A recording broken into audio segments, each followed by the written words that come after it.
ഓം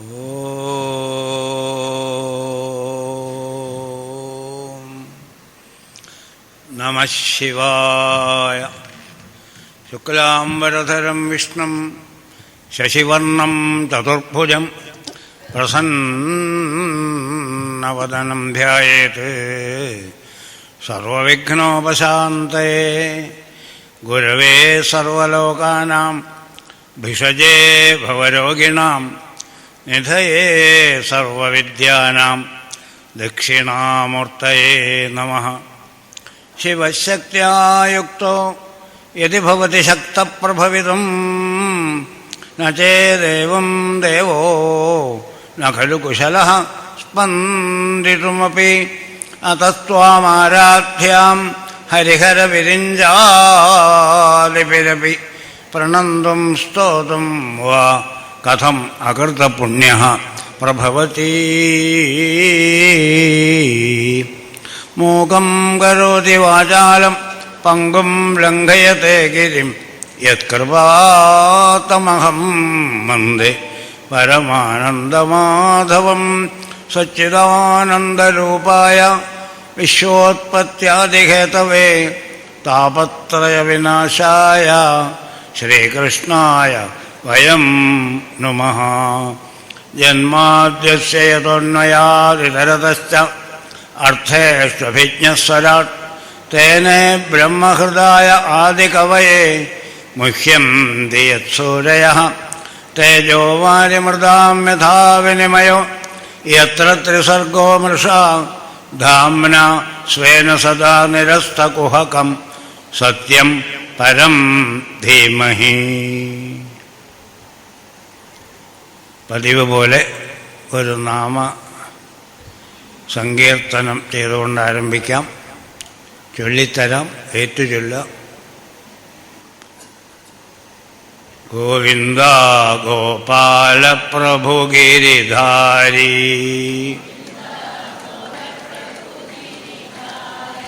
ഗോവിന്ദ ഗോപാല പ്രഭു ഗിരിധാരി ഗോവിന്ദ ഗോപാല ഹൃദയ വിഹാരി ഗോവിന്ദ ഗോപാല ഹൃദയ വിഹാരി ഗോവിന്ദ ഗോപാല പ്രഭു ഗിരിധാരി നന്ദകുമാര നവനീത ചോര നന്ദകുമാര നവനീത ചോര ഹൃദയ വിഹാര ബടാ ചിത്ത ചോര ഹൃദയ വിഹാര ബടാ ചിത്ത ചോര ഗോവിന്ദ ഗോപാല പ്രഭു ഗിരിധാരി. നമ്മുടെ എല്ലാം ഭാഗ്യം കൊണ്ട് ഭാഗവത തത്വസമീക്ഷാ സത്രം 16ാമത്തെ വർഷത്തിലേക്ക് പ്രവേശിച്ചു. ഇത്തരം ആധ്യാത്മിക കാര്യങ്ങൾക്ക് നീണ്ടു കിട്ടുന്ന ആയുസ് കുറവാണ്. കാരണം ഒരാവേശത്തിൽ ചിലരൊക്കെ കൂടി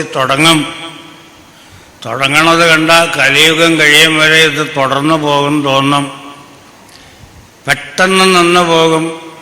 എന്തുകൊണ്ടാണ് നിന്നു പോയത് എന്ന് ചോദിച്ചാൽ പല കാരണം പറയാനുണ്ടാവും. ഇവിടെ അങ്ങനെയുള്ള വിഘ്നങ്ങളൊന്നും പറയാനില്ല. ഭഗവാൻ ഏറ്റെടുത്തിരിക്കുന്നു ഈ ഭാഗവത തത്വസമീക്ഷ സത്രത്തിൻ്റെ വിജയകരമായ നടത്തിപ്പ്. എന്തായാലും ഈ സൗഭാഗ്യം നിറഞ്ഞ സംഭവത്തിൽ നമുക്കൊക്കെ ദൃക്സാക്ഷികളാകാൻ കഴിഞ്ഞല്ലോ.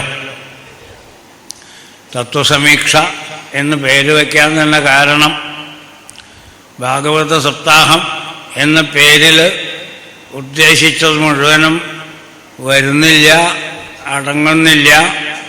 പേര് തിരുവിടി വലുതാക്കണം എന്ന് വെച്ചിട്ടാണ് തത്വസമീക്ഷാസത്രം ആക്കിയത്. കഥ കേട്ട് മാത്രം തൃപ്തിപ്പെട്ടാൽ പോരാ. എന്നാൽ കഥയ്ക്ക് സ്ഥാനമില്ലേ? ഉണ്ട്. കഥയ്ക്ക് സ്ഥാനമില്ലെങ്കിൽ എന്തിനാണ് മെനക്കെട്ടിരുന്ന് പരീക്ഷിത്ത് മഹാരാജാവ് തൻ്റെ വിലയേറിയ ആ 7 ദിവസം കഥ കേൾക്കാനിരുന്നത്? അപ്പം കഥയ്ക്ക് സ്ഥാനമുണ്ട്. കഥ പറയാൻ തന്നെയാണ് ശുകബ്രഹ്മർഷി വന്നത്. ശുകബ്രഹ്മർഷി ഈ ലൈനിലേക്ക് വരുമെന്ന് പലരും വിചാരിച്ചില്ല. അദ്ദേഹം ആത്മാരാമനാണ്. കണ്ണടച്ചാലും തുറന്നാലും ബ്രഹ്മദർശനം അനുഭവിക്കുന്ന ഭാഗ്യവാൻ. അങ്ങനെയുള്ള ആൾക്ക് ഈ ഭാഗവതം ആവശ്യമില്ല. എന്നാലും അദ്ദേഹത്തിന് എതിർച്ചയാ ഭാഗവതത്തോടൊരു താല്പര്യം ജനിച്ചു. ഭാഗവതത്തിൽ തന്നെ പറയുന്നുണ്ട്, ഭാഗവതം ആരെയെല്ലാം ആകർഷിക്കും? ആത്മാരാമാഹിം മുനയ നിർഗ്രന്ഥ അപി ഒരു ക്രമേ കുർവന്തി അഹൈതുകീം ഭക്തിം ഏവം ഭൂതഗുണോ ഹരിഹി. ഹരിയുടെ കഥ കേട്ടാൽ ആർക്കാണ് മതി എന്ന് പറയാൻ പറ്റുക? 4-ാം ദിവസം കൃഷ്ണാവതാരം തുടങ്ങുമ്പോൾ അങ്ങ് എന്താണ് ഈ 3 ശ്ലോകത്തിൽ കൃഷ്ണകഥ ചുരുക്കി പറഞ്ഞത് എന്ന് ഒരു ആവലാതി പറയും പോലെ പറയുന്നുണ്ട് പരീക്ഷിത്ത്. 9ാം സ്കന്ധത്തിൻ്റെ അവസാനത്തെ 3 ശ്ലോകം, വരാനിരിക്കുന്ന ദശമത്തിലെ അതുപോലെ ഏകാദശത്തിലെ കാര്യങ്ങളൊക്കെ ഒതുക്കി 3 ശ്ലോകത്തിൽ. ഇത്ര ചുരുക്കത്തിൽ കേട്ടാൽ മതിയോ എനിക്ക് കൃഷ്ണകഥ? ഞാനാണെങ്കിൽ വിശപ്പും ദാഹവും പോലും അറിയാതെ, സാധാരണ ആളുകൾക്ക് വിശപ്പടക്കാൻ പറ്റില്ല, ദാഹമടക്കാൻ പറ്റില്ല. ഞാനാണെങ്കിൽ വിശപ്പും അറിയണില്ല, ദാഹവും അറിയണില്ല. ഹരികഥാമൃതം അങ്ങയുടെ മുഖാരവിന്ദത്തിൽ നിന്ന് ഒഴുകി വരുന്നത് ആസ്വദിക്കുന്നത് കൊണ്ട് എന്നാണ്. ഇത്തംഭൂത ഗുണോ ഹരി. ഹരിയുടെ ഗുണം എന്ന് പറഞ്ഞാൽ അതാണ്. സ്നേഹം എവിടെയുണ്ടോ അവിടെ എല്ലാവരും എത്തും. ഒരിത്തിരി പഞ്ചസാര ഇവിടെ എങ്ങാനും വെതറി കണ്ടാൽ എവിടെ നിന്നെന്നറിഞ്ഞൂടാ, ഉറുമ്പോ ഈച്ചയോ ഒക്കെ ഓടിയെത്തുന്നു. ആ ഉറുമ്പുകളോടോ ഈച്ചകളോടോ ചോദിക്കുക, എങ്ങനെ കിട്ടി ഇൻഫർമേഷൻ? ഇവിടെ ഇങ്ങനെ കുറേ തേനോ പഞ്ചസാരയോ ഉണ്ടെന്നുള്ള വിവരം ആര് പറഞ്ഞിട്ടാ അറിഞ്ഞത്? എങ്ങനെ ഈ ഓടിയെത്തിയത് എന്ന് ഈച്ചയോടോ ഉറുമ്പിനോടോ ചോദിച്ചാൽ അയ്യേ ഒരു ചോദ്യം, ഒരു പുച്ഛം പോലെയാ ഒരു ചോദ്യം. ഈ തേനും പഞ്ചസാരയും എവിടെയെങ്കിലും ഉണ്ട് എന്ന് ആരെങ്കിലും പറഞ്ഞിട്ട് വേണോ ഞങ്ങൾക്കറിയാൻ? സ്വാഭാവികമായും ഞങ്ങൾക്കതിനോട് ഒരടുപ്പമുണ്ട്. ഇത്തംഭൂത ഗുണോ ഹരി നിർഗന്ധ അപി ഒരു ക്രമേ. നിർഗ്രന്ഥന്മാർ, ഒരുതരം വാസനാബന്ധവും ബാക്കി വയ്ക്കാത്തവർ പോലും കൃഷ്ണകഥ കേൾക്കാൻ താല്പര്യപ്പെടും. കൃഷ്ണകഥ എന്ന് പറഞ്ഞ ഭഗവാന്റെ കഥ. അതുകൊണ്ട് ഈ ഭാഗവതം നിറഞ്ഞു നിൽക്കുന്നത് കൃഷ്ണകഥ തന്നെയാണ്. പക്ഷേ കൃഷ്ണൻ്റെ പല കാര്യങ്ങളെ പല നാമത്തിലും പല രൂപത്തിലും നമ്മളിവിടെ പറഞ്ഞു കേൾക്കുന്നു. ഗജേന്ദ്രമോക്ഷം ഭഗവാന്റെ ഒരു നാമത്തിലും രൂപത്തിലും ഉണ്ടായ ഒരു ചരിത്രമാണ്. ഇപ്പം നമുക്ക് കേൾക്കാനുള്ളത് 8ാം സ്കന്ധത്തിലെ ഒരു 3 അധ്യായം. 3 അധ്യായത്തിൽ എന്താ പറഞ്ഞിരിക്കുന്നത് വെച്ചാൽ പാലാഴി മഥനം. പാലാഴി എന്നൊക്കെ പറഞ്ഞാൽ ആലോചിക്കാൻ തന്നെ വയ്യ. നാൾക്കുനാൾ ഇല്ലെങ്കിൽ മാസത്തിലൊരിക്കലെങ്കിലും വില കൂടി വരുന്നൊരു സാധനമാണ് ഈ പാല്. അത് കടല് പോലെയൊക്കെ ആവുക. പുരാണങ്ങളിൽ പറയുന്ന വാക്കുകൾക്കൊക്കെ കുറച്ചുകൂടി ആന്തരമായ അർത്ഥം ഉണ്ടാവും. ഭഗവാനെ വിളിക്കുന്ന സംബോധനകളിലൊന്ന് ക്ഷീരസാഗര ശയന. ത്യാഗരാജസ്വാമികളുടെ ഒരു കീർത്തനം, ക്ഷീരസാഗര ശയന. വേറെ ഒരിടവും കിട്ടിയില്ലേ അദ്ദേഹത്തിന് കിടക്കാൻ? ഈ പാലാഴിയിൽ എന്തേ കിടക്കാൻ വന്നത് ചോദിച്ചാൽ, പാലാഴി എന്ന് പറഞ്ഞാൽ വെളുവിളേ ഉള്ളൊരു വസ്തുവാണ്. വെളുവിളെ എവിടെ തിളങ്ങുന്നു അവിടെയെല്ലാം ഭഗവാന്റെ ആസ്ഥാനം ഉണ്ടായിരിക്കും. വെളുപ്പ് എന്ന് പറഞ്ഞാൽ സത്വഗുണമാണ്. ചമപ്പ് എന്ന് പറഞ്ഞാൽ രജോ ഗുണം. കറുപ്പ് എന്ന് പറഞ്ഞാൽ തമോ ഗുണം. എവിടെ എവിടെ സത്വഗുണമുണ്ടോ അവിടെ ഭഗവാന്റെ സാന്നിധ്യം ഉറപ്പിക്കാം. ഗീതയിലും അങ്ങനെ പറയുന്നുണ്ട്. സത്വഗുണത്തിലേക്ക് നാം എത്തിപ്പെട്ടുവോ പിന്നെ ഒരു സ്റ്റെപ്പ് മുന്നോട്ട് വെച്ചാൽ നിർഗുണഭാവത്തിലാവും. എങ്കിലും സത്വഗുണം ഭഗവാനെ പ്രാപിക്കാനുള്ള ഒരു ഉമ്മറപ്പടിയാണ്. അപ്പോൾ ക്ഷീരസാഗര ശയനൻ എന്ന് പറഞ്ഞാൽ ഭഗവാൻ ശുദ്ധിയുള്ളയിടത്ത്, സാത്വിക ഭാവം ഉള്ളയിടത്ത് സ്ഥിരമായി കുടികൊള്ളും എന്നർത്ഥമെടുക്കാം. അപ്പോൾ ക്ഷീരസാഗരം തേടിപ്പോണ്ട നമ്മുടെ മനസ്സിനെ തന്നെ ക്ഷീരസാഗരമാക്കി തീർക്കാൻ പറ്റും എന്നാണ്. ഇതൊക്കെ ഉള്ളിലേക്ക് പോകുമ്പോൾ നമുക്ക് തൈര് കടഞ്ഞ വെണ്ണ കിട്ടും പോലെ കിട്ടുന്ന അർത്ഥവിശേഷങ്ങളാണ്.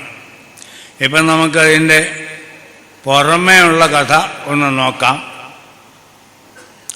5-ാം അധ്യായത്തിൽ കഥ കേട്ടുകൊണ്ടിരിക്കുന്ന പരീക്ഷിത്തിനോട് ശുകബ്രഹ്മർഷി പറയണു, രാജൻ ഉദിതം ഏതത്തെ ഹരേ കർമ്മ അഘനാശനം. ഭഗവാന്റെ കർമ്മം എന്ന് പറഞ്ഞാൽ എന്താ? അഘനാശനം. കേൾക്കുന്നവരുടെ ഉള്ളിലുള്ള അഘങ്ങളൊക്കെ പോകും.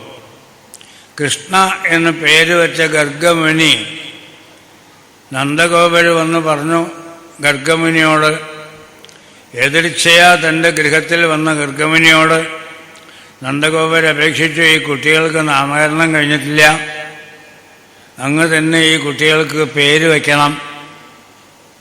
അദ്ദേഹം ആലോചിച്ചു. ഗർഗമുനി എന്ന് പറഞ്ഞാൽ ആരാ? ഭൂതം, വർത്തമാനം, ഭാവി ഈ ത്രികാലങ്ങളും അറിയുന്ന ജ്ഞാനിയാണ്. അദ്ദേഹത്തിനറിയാം ഇവർ രണ്ടുപേരും ഭഗവത് അവതാരങ്ങളാണ്. ലോകത്തിൽ ധർമ്മസ്ഥാപനം ചെയ്യാനായിട്ട് എഴുന്നള്ളിയവരാണ്. ഇപ്പം ബാലഭാവം പൂണ്ടിരിക്കുന്നു എന്നതുകൊണ്ട് അവരുടെ വ്യക്തിത്വത്തെ നമുക്ക് കാണാൻ കഴിയുന്നില്ല എന്നേ ഉള്ളൂ. കർഷതി ഇതി കൃഷ്ണ. എല്ലാവരെയും തൻ്റെ അസാധാരണമായ പ്രവർത്തനം കൊണ്ട് തന്നിലേക്ക് ആകർഷിക്കുന്നു. അതുകൊണ്ടാണ് കർഷതി, അട്രാക്ഷൻ. ഇനി ഒരർത്ഥം കൂടി പറഞ്ഞു, ജഗദഘ കർഷിത്വം. ഭഗവാനെ കാണുന്നവരുടെ അഘം എല്ലാം, പാപമെല്ലാം പോകും. കൃഷ്ണലീലയിൽ ഒരു അഘാസുരൻ്റെ കഥ വരും. പേരെന്നെ അഘാസുരൻ. അഘം എന്ന് പറഞ്ഞാൽ പാപം. പാപം ഉടൽ പൂണ്ടാൽ എങ്ങനെയിരിക്കും? അതാണ് അഘാസുരൻ. നമുക്ക് മനസ്സിലാക്കി തരാൻ വേണ്ടി അതിൻ്റെ ചെറിയൊരു അർത്ഥവിവരണം അവിടെ തന്നെ തന്നു. വേറൊരാൾ സന്തോഷിക്കുന്നത് കണ്ടുകൂടാ. അതാണത്രേ അഘാസുരൻ്റെ സ്വഭാവം. ലോകത്തിലെ ഏറ്റവും വലിയ അഴുതായ്മകളിൽ ഒന്നാണ് വേറെ ഒരുത്തൻ സന്തോഷിക്കുന്നത് കണ്ടുകൂടാ. അയാളുടെ കർമ്മവശാൽ അയാൾ സന്തോഷിക്കുന്നു, ഞാൻ സന്തോഷിക്കുന്നില്ലെങ്കിൽ അത്തരം കർമ്മം ഞാൻ ചെയ്തിട്ടില്ല എന്ന് ചിന്തിച്ച് അടങ്ങല്ലേ വേണ്ടത്. അതിന് പകരം അവൻ്റെ തലയിൽ ഇടി വീഴട്ടെ എന്നൊക്കെയാണ് ഇവൻ്റെ പ്രാക്ക്.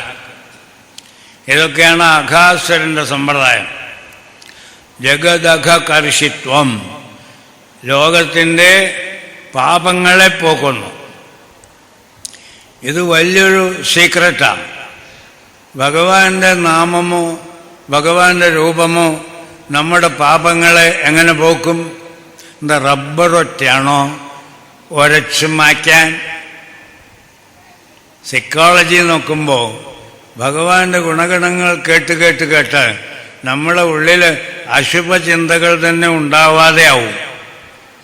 വിഷ്ണു സഹസ്രനാമം പതിവായി ചൊല്ലുന്നവരുടെ അനുഭവങ്ങളെപ്പറ്റി ഫലശ്രുതിയിൽ പറയുമ്പോൾ ന ക്രോധഃ ന ച മാത്സര്യം ന ലോഭഃ ന അശുഭാമതിഃ ഭവന്തി കൃതപുണ്യാനാം ഭക്താനാം പുരുഷോത്തമേ.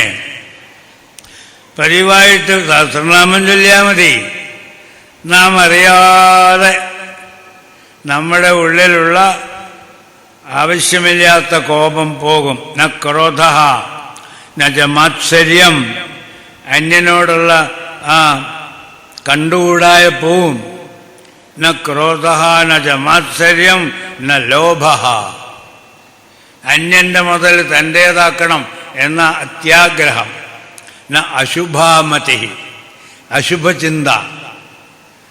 എല്ലാവരും അവരവരുടെ കർമ്മഫലം അനുഭവിക്കുന്നുവെങ്കിൽ എന്തിനാ വേറൊരാളെ നാം മറ്റിച്ച് ചിന്തിക്കുന്നത്? ഇങ്ങനെ എവിടെ തിരിഞ്ഞാലും ഭഗവാന്റെയും ഭഗവത് കഥകളുടെയും മഹിമ നമ്മുടെ അകം പോക്കുന്നു. അശുഭചിന്തയില്ല. ലോകമെല്ലാം സന്തോഷമായിരിക്കട്ടെ എന്ന് തന്നെയല്ലേ ഒരു ശുഭചിന്തയുടെ സ്വരൂപം. ഇവിടെ അഘനാശനമായ ഭഗവാന്റെ കഥ നിങ്ങൾ കേട്ടല്ലോ. ഉദിതം. ഇനി കേൾക്കാൻ പോണതാണ് പാലാഴിമഥനം. ഗജേന്ദ്രമോക്ഷം കേട്ടു.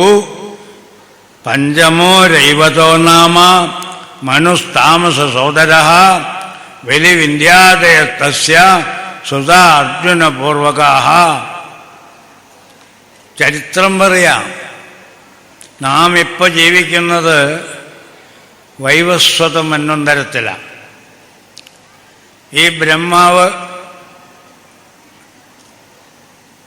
ഒരു ദിവസം നീക്കുമ്പോൾ ആ ഒരു ദിവസത്തിൻ്റെ ഉള്ളിൽ 14 മനുക്കൾ ഭരിച്ചു പോകും. 14 മനുക്കളുടെ ഭരണകാലമാണ് മന്വന്തരം.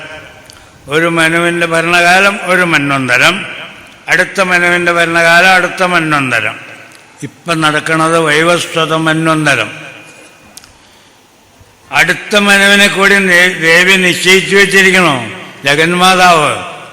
ദേവീ മഹാത്മ്യം തുടങ്ങുന്നത് തന്നെ സാവർണി സൂര്യതനയ യോ മനു കഥ്യതയ അഷ്ടമഃ നിശാമയ തദുത്പത്തിം വിസ്തരാത് ഗതതോ മമ. പുരാണങ്ങൾ കഴിഞ്ഞത് മാത്രമല്ല പറയുക, വരാൻ പോകുന്ന കാര്യവും പറയും. ഇത് വൈവസ്വത മന്വന്തരമാണ്. 7ാമത്തെ മനുവാണ്. 8ാമത്തെ മനു ആവാൻ പോണ ആളാരാന്നറിയോ? സാവർണി, സൂര്യൻ്റെ പുത്രൻ. അദ്ദേഹത്തെ ഇപ്പൊ തന്നെ അപ്പോയിൻമെന്റ് ഓർഡർ കൊടുത്തു കഴിഞ്ഞു ദേവി. സമയമാവുമ്പോൾ ചെന്ന് ജോയിൻ ചെയ്തോളാൻ. തിടുക്കപ്പെട്ടു പോണ്ട, കസേര ഒഴിഞ്ഞിട്ടുണ്ടാവില്ല. ഇദ്ദേഹത്തിന് ഇപ്പോൾ വൈവസ്വത മനുവിന് 28 യുഗം ചതുർയുഗമേ ആയിട്ടുള്ളൂ. ഒരു മന്വന്തരം എന്ന് പറഞ്ഞാൽ 71 ചതുർയുഗമാണ്. അതിൽ 28 ആയിട്ടുള്ളൂ. 28 കഴിച്ചിട്ട് പിന്നെ 71 ദൂരം എത്രയുണ്ട്? അത് കഴിഞ്ഞ് അങ്ങേര് ഏടൊക്കെ കെട്ടിക്കഴിഞ്ഞാൽ സീറ്റ് ഒഴിഞ്ഞു. അപ്പോൾ സാവർണി വന്നിട്ട് ചാർജ് എടുക്കും.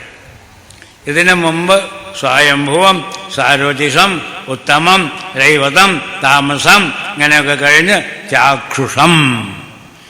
6ാമത്തെ മന്വന്തരമാണ് ചാക്ഷുഷ മന്വന്തരം.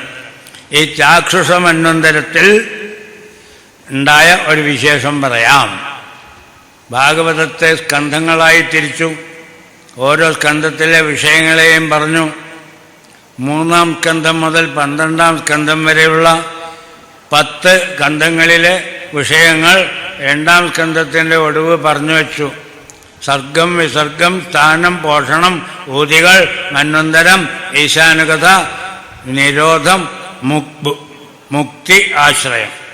അതുപ്രകാരം ഈ 8-ാം സ്കന്ധത്തിലെ വിഷയം മന്വന്തരം. ഓരോ മന്വന്തരത്തിൽ എന്തുണ്ടായി? ശുകബ്രഹ്മർഷി പറയാം, ഞാൻ കഴിഞ്ഞ മന്വന്തരത്തിലെ കാര്യം പറഞ്ഞു, ഇനി ചാക്ഷുഷ മന്വന്തരത്തിലെ കാര്യം. ഷഷ്ടച്ച ചക്ഷുഷ പുത്ര ചാക്ഷുഷോ നാമ. ചാക്ഷുഷൻ, ചാക്ഷുഷമന്വന്തരം. അതിലെന്തുണ്ടായി? ഭഗവാൻ അജിതൻ എന്ന നാമത്തിൽ പാലാഴി കടഞ്ഞു. പയോധിം ഏന നിർമ്മഥ്യ സുരാണാം സാധിത സുധാ. ദേവന്മാർക്ക് അമൃത് കടഞ്ഞു കൊടുത്തു. എല്ലാവർക്കും കിട്ടില്ല. ദേവന്മാർക്ക് അത്ര എളുപ്പമൊന്നും കിട്ടിയില്ല. അതിന് എന്തെല്ലാം പ്രയാസങ്ങൾ, കടമ്പകൾ താണ്ടേണ്ടി വന്നു. എന്താണ് ഈ പാലാഴി മഥന കഥ? കഥ കേട്ടുകൊണ്ടിരിക്കുന്ന രാജാവ് പരീക്ഷിത്ത് താൻ ശ്രദ്ധിച്ച് കേൾക്കുന്നു എന്ന് ഉറപ്പ് വരുത്താനായിട്ട് ചില ചോദ്യങ്ങളൊക്കെ ചോദിക്കും. അങ്ങനെ ഒരു ചോദ്യം ചോദിച്ചു. അജിതൻ എന്ന നാമത്തിൽ ഭഗവാൻ പാലാഴി കടഞ്ഞ അമൃതെടുത്ത് ദേവന്മാർക്ക് കൊടുത്തു. മാത്രമല്ല കൂർമ്മരൂപം പൂണ്ട് മന്ദരപർവ്വതത്തെ നിലയ്ക്ക് നിർത്തുകയും ചെയ്തു. ഇത്രയൊക്കെ ചെയ്യുണ്ടായി ഇല്ലേ? യഥാ ഭഗവത ബ്രഹ്മൻ മതിത ക്ഷീരസാഗര യഥർത്ഥം വാ യഥച്ച അദ്ര്യം ദധാര. എന്തിനാണ് ഈ മന്ദരപർവ്വതത്തെ തൻ്റെ മുതുകുകൊണ്ട് താങ്ങിയത്? എന്തിനാണ് ഭഗവാൻ മെനക്കെട്ട് ഈ പാലാഴി കടഞ്ഞത്? ആ കഥയൊന്ന് കേൾക്കണം. കേട്ടിട്ടും മതിയായില്ല, അതുകൊണ്ട് ചോദിക്കുക കേട്ടോ. നാദിതൃപ്യതിമേ ചിത്തം സുചിരം താപതാപിതം. കഥ പറയുന്ന ആൾക്ക് രസം തോന്നണമെങ്കിൽ കേട്ടുകൊണ്ടിരിക്കുന്ന ആള് ശ്രദ്ധിക്കുന്നുണ്ട് എന്ന് വരണ്ടേ? അതിനാണ് ഇടയ്ക്കിടയ്ക്ക് പരീക്ഷത്തിൻ്റെ ചില ചോദ്യം മതിയായിട്ടില്ല കേട്ടോ, ഒന്ന് വെടുപ്പായിട്ടൊന്ന് കേൾക്കണമെന്നുണ്ട് കേട്ടോ എന്നാണ്. അപ്പോഴാണ് ദേവന്മാരും അസുരന്മാരും തമ്മിൽ നടന്ന ഒരു യുദ്ധത്തിൽ, അസുരന്മാരുടെ ആക്രമണത്തിൽ ദേവന്മാരൊക്കെ ഏതാണ്ട് നിശ്ചേഷ്ടരായിട്ട് വീണു. എണീക്കുന്നില്ല. നല്ല വീഴ്ചയാണ് വീണിരിക്കുന്നത്. എണീക്കാൻ പറ്റണില്ല. മരിച്ചിട്ടില്ല, പക്ഷേ എണീക്കാൻ പറ്റുന്നില്ല. അപ്പോഴാണ് കൂനിന്മേൽ കുരു പോലെ ദുർവാസാവിൻ്റെ ഒരു ശാപം. ഇതും ഇരിക്കട്ടെ. നമുക്ക് തോന്നും ഈ ദുർവാസാവിന് ഇതന്നെയാ പണി, തപസ് ചെയ്യുക, തപശക്തി സമ്പാദിക്കുക, എന്നിട്ട് പിടിശാപം എന്ന് പറഞ്ഞ് ആളുകളെ ശപിച്ചുകൊണ്ട് നടക്കുക. പലയിടത്തും നമ്മൾ ദുർവാസാവിനെ ശാപം കൊടുക്കുന്ന ആളായിട്ടാണ് കാണുന്നത്. അത് ഭഗവാന്റെ ഒരു ലീലയാണ്. ജ്ഞാനം തപശ്ച വിനയാന്വിതമേവ മാന്യം. കുറെ ജ്ഞാനം സമ്പാദിച്ചതുകൊണ്ടോ കുറെ വിനയമുള്ളത് കൊണ്ടോ മാത്രമായില്ല. അല്ല, ജ്ഞാനമുള്ളത് കൊണ്ടോ മാത്രമായില്ല, വിനയം വേണം. How to control our mind. അറിവ് വേണ്ടുവോളമുണ്ട്, അതൊന്നും വേണ്ടതുപോലെ പ്രയോഗിക്കാൻ അറിഞ്ഞുകൂടാ. ചുണ്ടിമൂക്കത്ത. എന്താ കാര്യം? അടുക്കാൻ പറ്റില്ല കേട്ടോ. കാര്യമൊക്കെ നല്ല യോഗ്യനാ, എന്ത് കാര്യം ചോദിച്ചാൽ പറയും, പക്ഷേ അടുക്കാൻ പറ്റില്ല. ചുണ്ടിമൂക്കത്ത. ചുണ്ടിമൂക്കത്തുള്ള ആളുടെ അടുക്ക് ചാക്ക കണക്കിൽ ജ്ഞാനമുണ്ടായിട്ട് ആർക്കെന്ത് പ്രയോജനം? ഭഗവാൻ പറഞ്ഞു ദുർവാസാവിനോട്, ജ്ഞാനം തപശ്ച. അങ്ങയ്ക്ക് വേണ്ടുവോളം ജ്ഞാനമുണ്ട്, അങ്ങയ്ക്ക് വേണ്ടുവോളം തപസ്സുമുണ്ട്. പക്ഷേ അത് വേണ്ടതുപോലെ എങ്ങനെ വിനിയോഗിക്കണം എന്നുള്ള കാര്യത്തിൽ ഒരു പരുങ്ങലുണ്ട്. വിനയാന്വിതമേവ മന്യം. അത് അംബരീഷന്റെ ചരിത്രത്തിലാണ് ഇത് പറയണത്. ഇവിടെ ഭഗവാൻ ദുർവാസാവിനെ കൊണ്ട് ശപിപ്പിച്ചു. വെറുതെ ശപിക്കില്ല, കാരണമുണ്ട്. ദേവേന്ദ്രന് ദുർവാസാവ് ഒരു മാല സമ്മാനമായി കൊടുത്തു. വിഷ്ണു സമ്മാനിച്ച മാലയാണ്. ഭഗവത് പ്രസാദമായിട്ട് വിനയത്തോടെ സ്വീകരിച്ച് അതിന് നന്ദി പറയണം. ദേവേന്ദ്രൻ അല്പം അലക്ഷ്യഭാവത്തിലിരുന്നു തോന്നുന്നു. അത് വാങ്ങി മസ്തകത്തിൽ വെച്ചു, ആനയുടെ മസ്തകത്തിൽ. ആ ഒരു ഇത്തിരി നേരത്തിൻ്റെ ഇടയ്ക്ക് എന്തായി? ആനയൊന്ന് തലയിളക്കി, മാല ദാ കിടക്കണു. മാല താഴെ വീഴേണ്ട താമസം കാലുകൊണ്ട് ആ മാലയെ അരച്ചു. ദേഷ്യം വരാത്തവർക്കും ദേഷ്യം വരില്ലേ? എത്ര സ്നേഹത്തോടെ കൊടുത്തതാ ഞാൻ ഭഗവത് പ്രസാദം എന്ന നിലയ്ക്ക് ഈ മാല. ആ ഇന്ദ്രൻ കാണിച്ച ധിക്കാരം കണ്ടില്ലേ? ജരാനരകൾ വരട്ടെ എന്നാണ്. നമുക്കിതൊന്നും ഒരു ശാപമല്ല. നമുക്കൊക്കെ ഒരു പ്രായമായ ജരയും നരയൊക്കെ വരും. വന്നില്ലെങ്കിലേ അത്ഭുതമുള്ളൂ. ജര എന്നൊക്കെ പറഞ്ഞാൽ എന്താ? മുഖത്തൊക്കെ ചുളിവുകൾ വരിക, കൈകാലുകൾക്കൊക്കെ ബലക്ഷയം വരിക, നര വരിക. അതൊന്നും തടയാൻ പറ്റില്ല. ദേവന്മാർക്ക് അങ്ങനെയല്ല. അവരൊരു സ്പെഷ്യൽ ഗ്രേഡാണ്. ത്രിദശന്മാരാണ്. 3 ദശയാണ് അവർക്ക്: ബാല്യം, കൗമാരം, യൗവനം. ഈ 3 ദശ കഴിഞ്ഞാൽ പിന്നെ ദശയില്ല. യൗവനത്തിലൊരു നിപ്പ. എത്ര കാലമായാലും യുവത്വം വിടില്ല. പില്ലെങ്കിൽ 3 ദശ, 3 into 10 അങ്ങനെയും എടുക്കാം. അപ്പൊ 30 ആയി. 30 എന്നും 30. അതും ഒരു കേമത്വം തന്നെയാണ്. പക്ഷെ ഇതൊക്കെ പോയി. ദുർവാസാവിൻ്റെ ശാപം വന്നപ്പോൾ 2 വടി കുത്തിയാലും നടക്കാൻ പറ്റില്ല എന്നായി. അപ്പൊ ഡബിൾ സങ്കടം.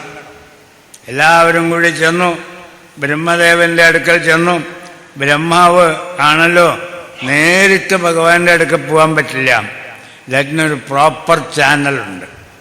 നമ്മളിപ്പോൾ സർക്കാരിലേക്ക് ഒരു അപേക്ഷ അർപ്പിക്കണമെങ്കിൽ അതിനൊരു പ്രോപ്പർ ചാനലുണ്ട്.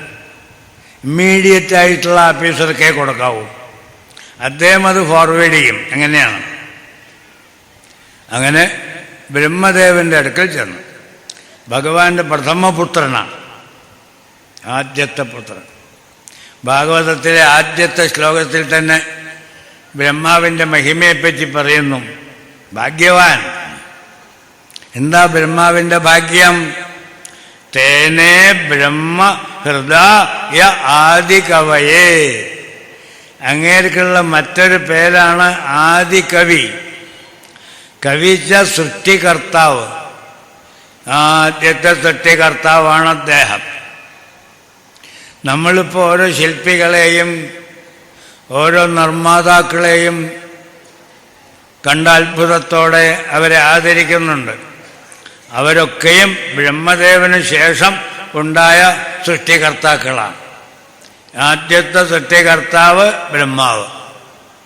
അങ്ങേർക്ക് ഈ നോളേജ് എവിടെ നിന്ന് കിട്ടി? എന്ത് കാര്യം ചെയ്യണമെങ്കിലും ഒരു ടെക്നിക്കൽ നോഹൗ വേണ്ടേ? ആര് കൊടുത്തു? ഏത് ഈശ്വരനാൽ ബ്രഹ്മാവിന് ഈ വേദം എന്ന് പറഞ്ഞ സമസ്ത ജ്ഞാന സംഗ്രഹം കിട്ടിയോ? അങ്ങനെയുള്ള ബ്രഹ്മാവിൻ്റെ അടുക്കൽ വന്നു. എല്ലാവരും ചെന്നു. അജിതസ്യ പദം സാക്ഷാത് ജഗാമ. അവിടെ ചെന്നു. ബ്രഹ്മദേവൻ സ്തുതിക്കുക.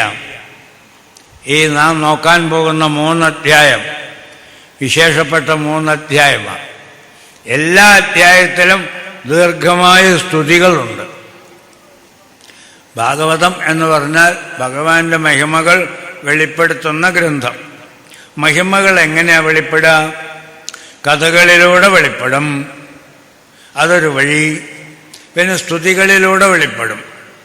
സ്തുതികളിലാണ് നാം അറിയാത്ത ഒരുപാട് കാര്യങ്ങൾ അറിയാൻ പറ്റുക. ഓഹോ, ഇങ്ങനെയൊക്കെ ഉണ്ടല്ലേ എന്ന്. നമുക്കറിയില്ല. അതാണ് ഇവിടെ പറയണത്. അവിക്രിയം സത്യം അനന്തം ആദ്യം ഗുഹാശയം നിഷ്കലം അപ്രതർക്യം. കേട്ടിട്ടേ ഇല്ല ഇങ്ങനെയൊക്കെ വാക്ക്. ബ്രഹ്മാവ് ഇങ്ങനെ പുല്ലുപോലെയാ സംസാരിക്കണം ഭഗവാന്റെ അടുക്കൽ. അങ്ങ് ആരാണ്? അവിക്രിയൻ, വികാരങ്ങളില്ലാത്തവൻ.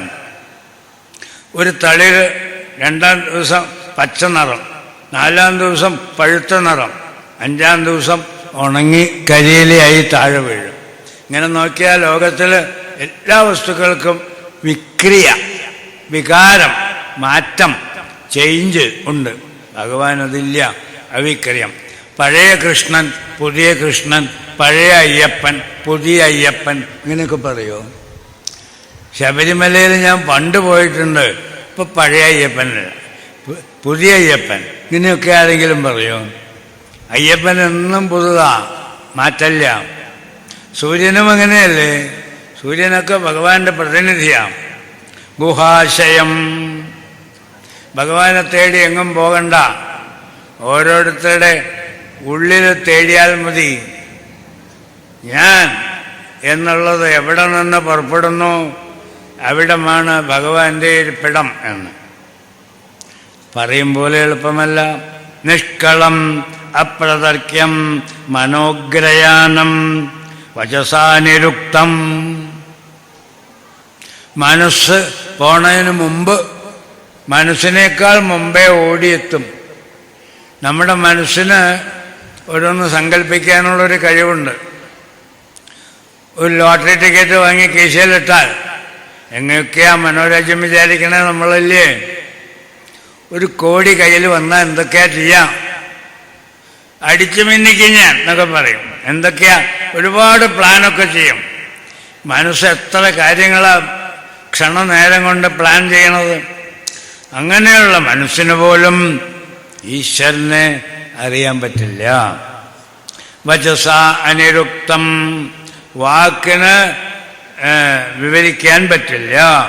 അങ്ങനെയുള്ള നമാമഹേ ദേവവരം വരണ്യം. ദേവന്മാർ എന്ന് പറഞ്ഞാൽ പോരാ, ദേവവരൻ. വിപശ്ചിതം പ്രാണമനോധിയാത്മനാം. ഈ സ്തുതികളാണ് ഈ ഭാഗവതത്തിലെ മുഖ്യമായ ഭാഗം. സ്തുതികൾ എവിടെ വരുന്നോ അവിടെ ഒന്നും മനസ്സൂന്ന, അവിടെയാണ് ഭാഗവതത്തിൻ്റെ തത്വം കിടക്കുന്നത്. ഈ സ്തുതികളിൽ കൂടി നാം അറിയാൻ ഉദ്ദേശിക്കുന്നത് എന്താ? ഭഗവത് തത്വം, ഈശ്വര തത്വം. വിപശ്ചിതം പ്രാണമനോധിയാത്മനാം. നമ്മുടെ പ്രാണൻ, നമ്മുടെ മനസ്സ്, നമ്മുടെ ബുദ്ധി, ഇതിൻ്റെയൊക്കെ ഗതിവിഗതികൾ ആരറിയുന്നു? ഭഗവാൻ അറിയുന്നു. അതുപോലെ ഛായാതപോയത്ര നഗർത്രപക്ഷൗ. ജീവാത്മാവിൻ്റെ ഗതികേടൊന്നും പരമാത്മാവിനില്ല. ഗൃത്രം ഗൃത്രം എന്നുള്ള വാക്കിന് പരുന്ത്, കഴുകെന്നൊക്കെ അർത്ഥമുണ്ട്. പക്ഷേ ഒരു സ്പെഷ്യൽ അർത്ഥത്തിലാണ് ഈ വാക്ക് ഇവിടെ ഉപയോഗിക്കുന്നത്. ഗൃത്രം എന്ന് പറഞ്ഞാൽ എപ്പോഴും ആശിച്ചുകൊണ്ടിരിക്കുന്നു എന്നാണ്. ജീവാത്മാവ് എന്താണ് ആശിച്ചുകൊണ്ടിരിക്കുന്നത്? പരമാത്മാവായി തീരാൻ ആഗ്രഹിക്കുന്നു. ഞാനിപ്പോൾ ഒരു ബന്ധനസ്ഥനാണ്, ഞാൻ മുക്തനായിത്തീരണം. ഇതാണല്ലോ ജീവാത്മാവിൻ്റെ ആഗ്രഹം. അതുകൊണ്ട് ജീവാത്മാവിനെ ഗൃധ്രം എന്ന് പറയുന്നു. ഇങ്ങനെ ഭഗവാനെ ത്രിയുഗം വ്രജാമഹേ അജസ്യ ചക്രം. ഭഗവാന്റെ അജയ ഏര്യമാണം മനോമയം.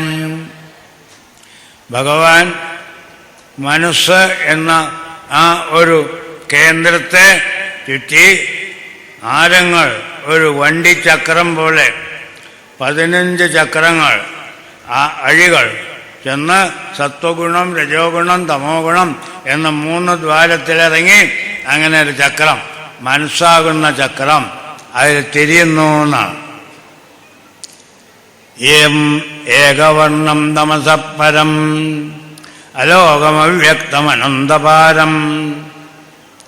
ഇങ്ങനെയെല്ലാമുള്ള ഭഗവാനെ അങ്ങേ ഞങ്ങൾ ആശ്രയിച്ചിരിക്കുന്നു.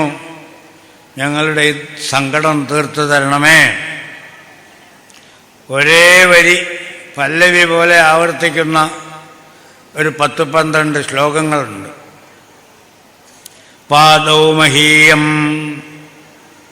ഭഗവാന് വിരാട് പുരുഷനായിട്ട് വർണ്ണിക്കുക. ഭഗവാൻ എവിടെയെന്നല്ലേ, എങ്ങുമുണ്ട്. പാദം മുതൽ ശിരസ് വരെയുള്ള യൂണിവേഴ്സൽ പേഴ്സൺ, അതായത് വിരാട് പുരുഷൻ. പാതാളമേതസ്യ പദം, പാതാളത്തിൽ കാലൂന്നിക്കൊണ്ട് ഊർധ്വലോകത്തിൽ ശിരസ്സുമായിട്ടിരിക്കുന്ന ഭഗവാന്റെ നാഭി ആകാശം. അങ്ങനെ നോക്കുമ്പോൾ ഈ 14 ഭുവനങ്ങളും ഭഗവാന്റെ ശരീരത്തിൻ്റെ ഭാഗങ്ങൾ. മഹി എന്ന് പറഞ്ഞാൽ ഭൂമി, പിന്നെ ജലം, ജലം പോലെ തന്നെ മനസ്സ്, അഗ്നി, ഇതെല്ലാം ഭഗവാന്റെ രൂപങ്ങളുടെ ഓരോരോ ഭാഗങ്ങളാണ്. അന്തസ്സമുദ്രേ അനുപജൻ സുധാതുൻ പ്രസീദസാംനഃ സ മഹാവിഭൂതി. ഭഗവാനെ വിളിക്കാൻ സഹസ്രനാമത്തിൽ എത്ര നാമമുണ്ട്? മഹാവിഭൂതി എന്നാണ്. വിഭൂതി വിശേഷേണ ഭവിക്കലാണ് വിഭൂതി. മഹാവിഭൂതി വെച്ചാൽ അതിലും വലിയ ഒരു മഹത്വമാണ്. എന്ത് കാണുന്നു, ഒരു ഇലയോ ഒരു പൂവോ ഒരു തുള്ളി വെള്ളമോ എന്തുണ്ടോ അതെല്ലാം ഭഗവാന്റെ വിഭൂതികളാണ്, മഹാവിഭൂതി. അതുപോലെ ശ്രോത്രാത് ദിശ, ഈ ആകാശമുണ്ടായത്, ജലമുണ്ടായത്, അഗ്നി ഉണ്ടായത്, ഇതൊക്കെ ഭഗവത് രൂപത്തിൻ്റെ ഓരോ ഭാഗമായിട്ടാണ്. ശ്രീഹി വക്ഷസഹ, മാറിടത്തിൽ നിന്ന് ശ്രീയുണ്ടായി, ഐശ്വര്യമുണ്ടായി.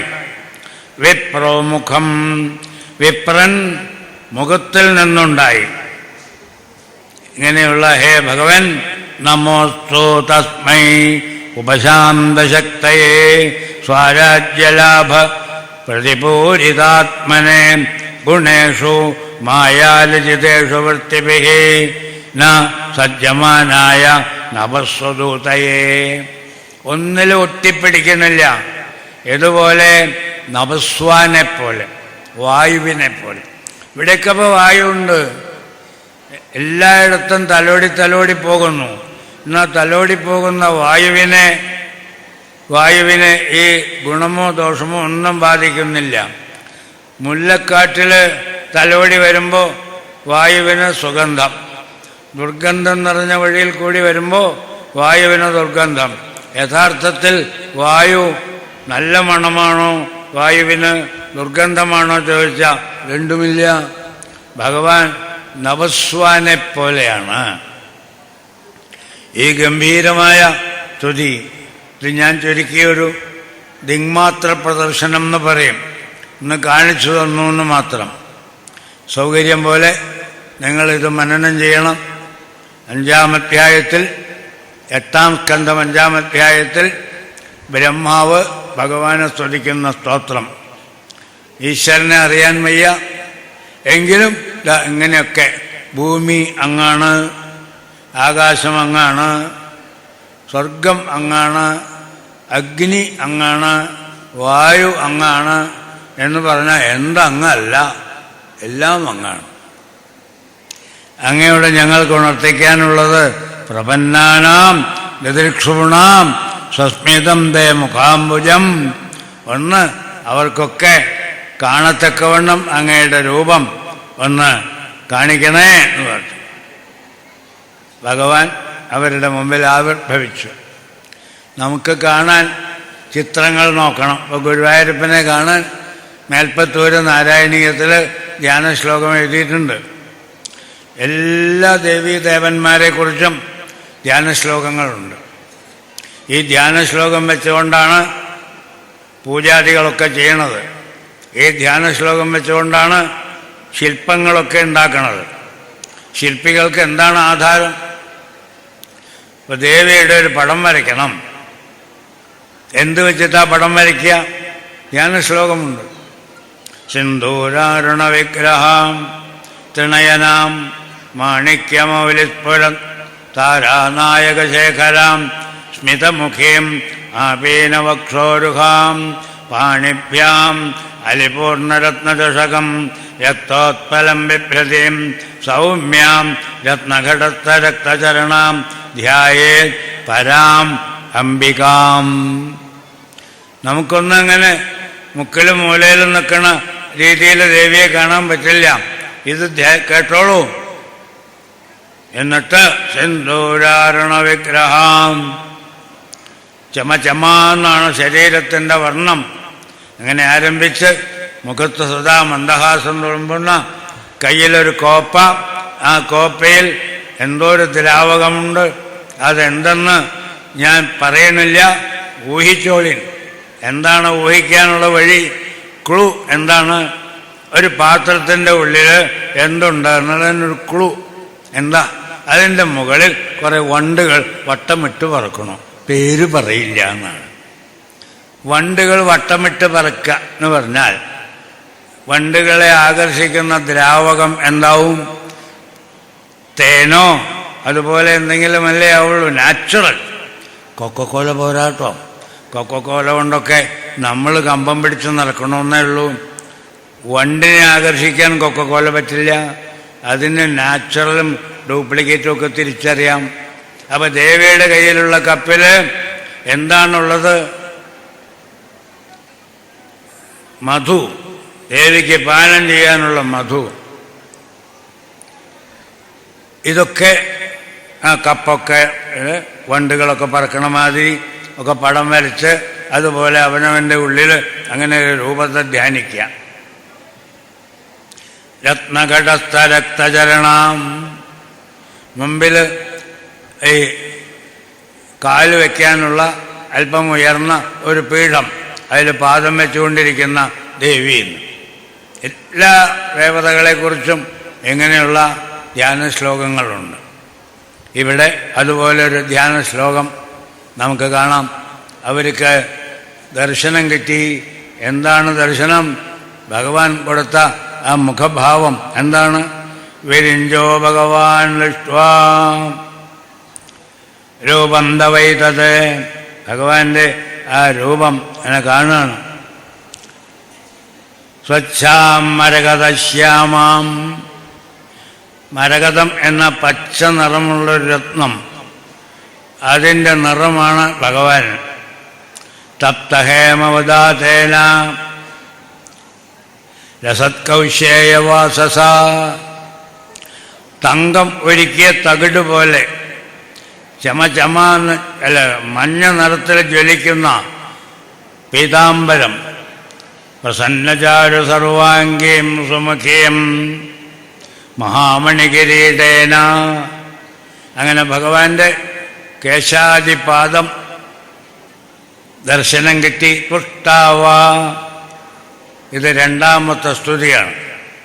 ആദ്യത്തെ സ്തുതി നമ്മൾ കേട്ടു. പ്രസീദതാം മേ സമഹാവിഭൂതി. സ്തുതി കേട്ട് ഭഗവാൻ സന്തുഷ്ടനായി ദർശനമരുളി. ദർശനം കിട്ടിയപ്പോൾ ബ്രഹ്മദേവൻ വീണ്ടും, ഹേ ഭഗവാൻ, അങ്ങേ ഞങ്ങൾ എങ്ങനെ വാഴ്ത്തേണ്ടു? അജാത ജന്മസ്ഥിതി സംയമോ മായാഗുണായ നിർവാണസുഖാർണവായ അണോരണിമ്നെ.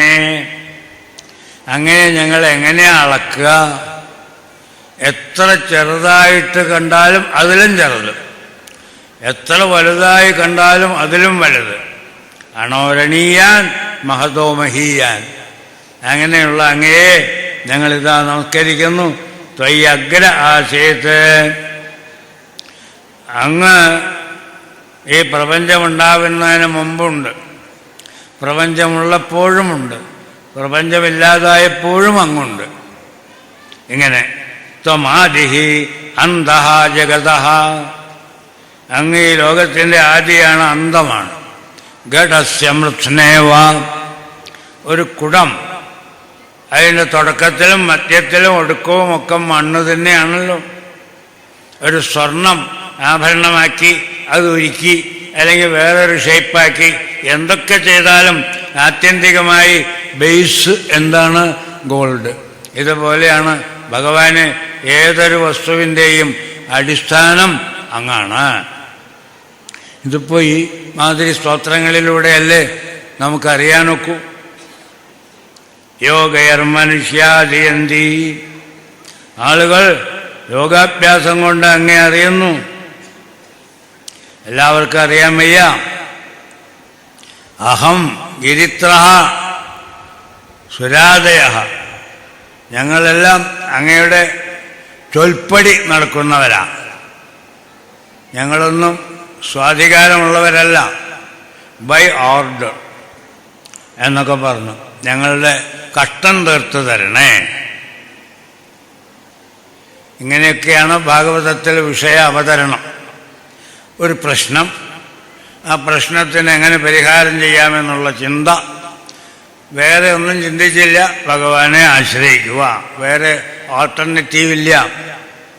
ഒന്നുകിൽ ഭഗവാനെ ആശ്രയിക്കാം, അല്ലെങ്കിൽ ഒന്നുമില്ല, അതന്നെ ഉള്ളൂ. അങ്ങനെ ഭഗവാനെ ആശ്രയിക്കുക എന്ന് പറഞ്ഞാൽ അവിടുത്തെ ഗുണവിശേഷങ്ങളെ ഭഗവാന്റെ മുമ്പിൽ അവതരിപ്പിക്കുക. ഇവിടെ ഒരു ചോദ്യം വരാം. തന്നെ സ്തുതിക്കുന്നവരെ ഭഗവാൻ ഇഷ്ടമാണ് എന്നാണല്ലോ ഇപ്പോൾ കാണുന്നത്. അപ്പോൾ സ്തുതി കേട്ടാൽ സന്തോഷിക്കുന്ന നേച്ചറാണ് ഭഗവാന് എന്ന് വരുമോ? അങ്ങനെയാണെങ്കിൽ നമ്മളെപ്പോലെയൊക്കെ തന്നെ. നമ്മളെ ആരെങ്കിലും ഒന്ന് സ്തുതിച്ചാൽ നമുക്ക് സന്തോഷമാവണില്ലേ? അതുപോലെയാണോ ഭഗവാൻ? അങ്ങനെയല്ല. ഒരാൾ സ്തുതിക്കുന്നുണ്ടെങ്കിൽ ആ സ്തുതിയിൽ അടങ്ങിയിട്ടുള്ള ഭഗവത് തത്വം അയാൾ ഉൾക്കൊണ്ടിട്ടുണ്ട് എന്ന് ഭഗവാൻ അറിയുന്നു. എന്നെപ്പറ്റി നീ അറിഞ്ഞല്ലോ, സന്തോഷം. അതാണ് തന്നെപ്പറ്റി അറിഞ്ഞു എന്ന് വരുമ്പോൾ ഭക്തനോട് ഭഗവാന് ഒരു പ്രീതി. ഞങ്ങൾ എന്താണ് ചെയ്യേണ്ടത്? ഇങ്ങനെ ഒരു ദുർഘടത്തിൽപ്പെട്ടിരിക്കണോ? എന്താണ് ചെയ്യേണ്ടത്? ജഗാദ ജയമോദഗിര ഗംഭീരയാ ഗിര. ഭഗവാന്റെ അരുളപ്പാട് എങ്ങനെ? ജീമൂത ഗംഭീരയാ. ജീമൂതം ച ഇടിമുഴക്കം. കീപ്പി അങ്ങനെയല്ല ഭഗവാന്റെ ശബ്ദം, മുഴങ്ങൂത്ര, മുഴങ്ങി കേൾക്കും. ജീമൂതം എന്നുവെച്ചാ മേഘം, മേഘത്തിൻ്റെ ശബ്ദം പോലെ ഭഗവാൻ അരുളി ചെയ്തു. ഈ അശരീരികളൊക്കെ അങ്ങനെയാണ്. ഭഗവാന്റെ അരുളപ്പാടാണോ നല്ല ഉച്ചത്തിൽ കേൾക്കും. ഇവളുടെ സുതനഷ്ടമൻ ഭവാനെ ജഡിതി വധിക്കും അറിഞ്ഞുകൊള്ളുക കംസ എന്ന കംസനോട് അശരീരി പറഞ്ഞല്ലോ. അതൊക്കെ മുഴങ്ങിക്കേട്ട ശബ്ദമാണ്. ഭഗവാൻ പറഞ്ഞു, ഹന്താ ബ്രഹ്മൻ അഹോ ശംഭോ ഹേ ദേവ മമ ഭാഷിതം ശൃണുത.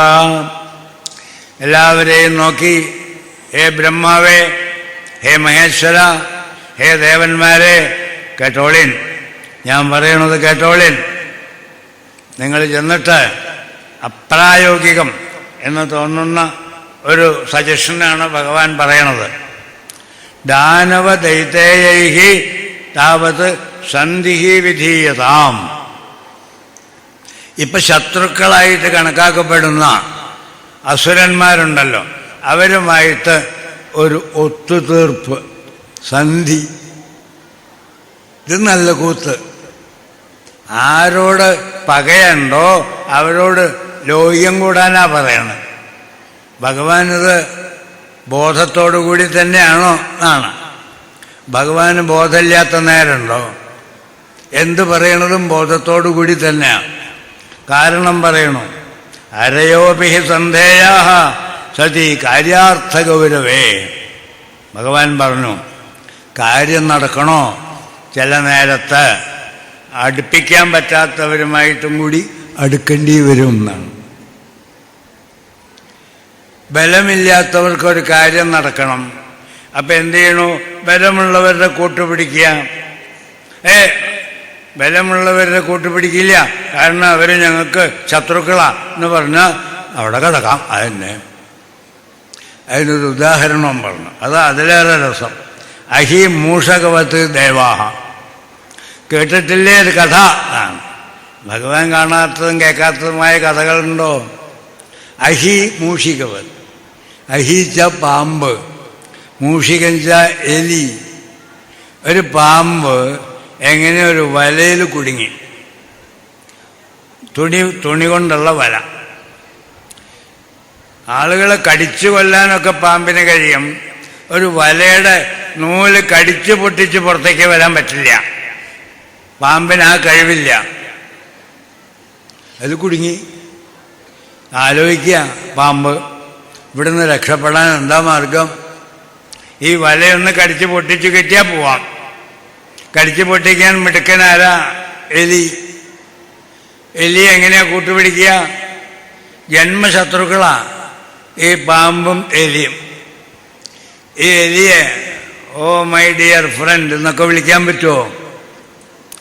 സൂത്രക്കാരനാ പാമ്പ്. വിളിച്ചു അത്രേ, oh my dear friend please come help me. ഇതാരുടെ അപ്പ അത്? Dear friend help me please come. നോക്കിയപ്പോൾ പാമ്പാ. പെട്ടെന്ന് പിന്നാക്കം വെച്ചു. Don't worry, come on.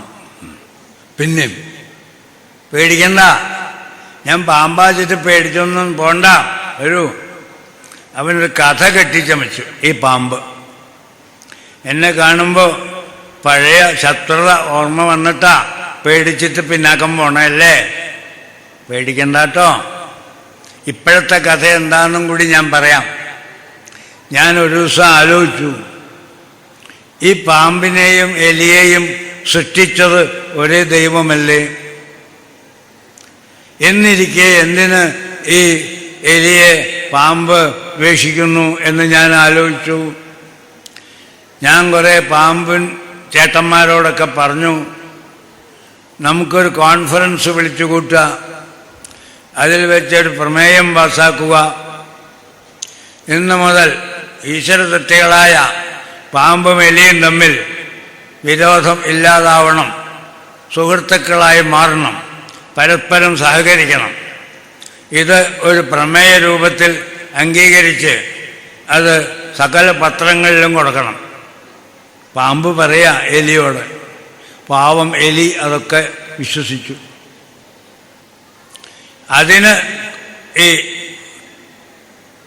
അഖില ലോക നാഗ കോൺഫറൻസ് വിളിച്ചുകൂട്ടാനുള്ള നോട്ടീസ് അച്ചടിക്കാൻ പ്രിന്റിംഗ് പ്രസ്സിലേക്ക് പോയിക്കൊണ്ടിരിക്കുമ്പോഴാണ് കുടുങ്ങിപ്പോയത് എന്നാണ്. അപ്പം ഇതിനെ വിടിയിച്ചാൽ നേരെ പ്രിന്റിംഗ് പ്രസ്സിൽ പോവും, എന്നിട്ട് നോട്ടീസ് പ്രിന്റ് ചെയ്യും, സകല പാമ്പുകളുടെ അടുക്കൽ എത്തിക്കും. പാമ്പുകളൊക്കെ കൂട്ടിയിട്ട് കോൺഫറൻസിന് വരും. അവിടെ വെച്ചിട്ട് ഈ പാമ്പ് പ്രമേയം അവതരിപ്പിക്കും. എല്ലാവരും കൈയടിക്കാൻ പറ്റില്ല. അപ്പം മണ്ട ഇങ്ങനെ നിലത്തടിച്ച് ഒക്കെ ഓക്കെ എന്ന് പറയും. ഈ നിമിഷം മുതൽ നാമും എലികളും തമ്മിൽ ശത്രുതയില്ല, ശത്രുതയില്ല, ശത്രുതയില്ല 3 വട്ടം പറയും. അങ്ങനെ പാമ്പും എലിയും ഒരു ഡുവറ്റും പാടിക്കൊണ്ട് ഇങ്ങനെ നടക്കും. ഇതൊക്കെ പാവം ഈ എലിയുടെ മനസ്സിൽ സുന്ദര സ്വപ്നമായി വിരിഞ്ഞു. അതിന് ഞാൻ അപേക്ഷിക്കുകയാണ്, സുഹൃത്തെ, എന്നെ ഒന്ന് പുറത്തേക്ക് വിടൂ. ഇത്രയും പറഞ്ഞാൽ പിന്നെ വിശ്വസിക്കാതിരിക്കാൻ പറ്റുമോ? വന്നു. എലിക്ക് നൂല് കടിക്കാനൊന്നും പ്രയാസമല്ലോ. ആ വല കടിച്ചു, മുറിച്ചു, പഴുതുണ്ടായി. അതിൽ കൂടി പാമ്പ് ഷു എന്ന് പറഞ്ഞ് പുറത്തേക്ക് വന്നു. പുറത്തേക്ക് വന്ന് ആദ്യം ചെയ്ത സൽക്കർമ്മം എലിയെ വിഴുങ്ങല. ഇത്ര നാളായി ഈ സമ്പ്രദായം പോലെ വല്ലതൊക്കെ കഴിച്ചിട്ടെന്ന്. ഭഗവാൻ പറഞ്ഞ കഥ അതാ, അഹി മൂഷികയോ. ഇതിന് ഭഗവാൻ ശരിവെക്കുന്നു എന്നാണോ? ആ പ്രിൻസിപ്പിൾ എടുത്താൽ മതി. നമ്മുടെ ആവശ്യത്തിന് നമുക്ക് ബലം പോരെങ്കിൽ നാം ബലമുള്ളവരെ കൂട്ടുപിടിച്ച് നമ്മുടെ കാര്യം നടത്തണം. അല്ലെങ്കിൽ നമ്മൾ സ്വനാശത്തേക്കാൾ മേലെയാണോ മാനാപമാനങ്ങൾ? ഭഗവാൻ അതുകൊണ്ട് നിങ്ങൾ ചെല്ലിൻ, പോയിട്ട് അഹിമൂഷികവത്ത് ദേവാഹ ഹി അർത്ഥസ്യ പദവ്യംഗതേഹി അമൃതോത്പാദനേ യത്ന. ചില്ലറ കാര്യമല്ല ചെയ്യാൻ പോണത്. പാലാഴി കടഞ്ഞ് അമൃതം എടുക്കാൻ പോണു. പാലാഴി എന്ന് പറഞ്ഞാൽ എന്താ? 2 ലിറ്റർ പാൽ ഒഴിച്ചിട്ടുള്ള തൈര. വലിയ സമുദ്രം. ആ സമുദ്രത്തിൽ കടകോലായിട്ട് വരുന്നത് മന്ദരപർവ്വതം. മന്ദരപർവ്വതത്തെ ചുറ്റി വലിക്കാനുള്ളത് വാസുകി എന്ന നാഗരാജാവ്. ഒക്കെ എക്സ്ട്രോഡിനറി എക്വിപ്മെൻറ്റ്സ്. അതുകൊണ്ട് നിങ്ങൾ ബലമുള്ളവരെ കൂട്ടുപിടിക്കുന്നു പറഞ്ഞു. ന സംരംഭേണ സിദ്ധ്യന്തി സർവേ അർത്ഥാഹ ന ഭേദവ്യം. ക്യാരി ഓൺ എന്ന് പറഞ്ഞു ഭഗവാൻ.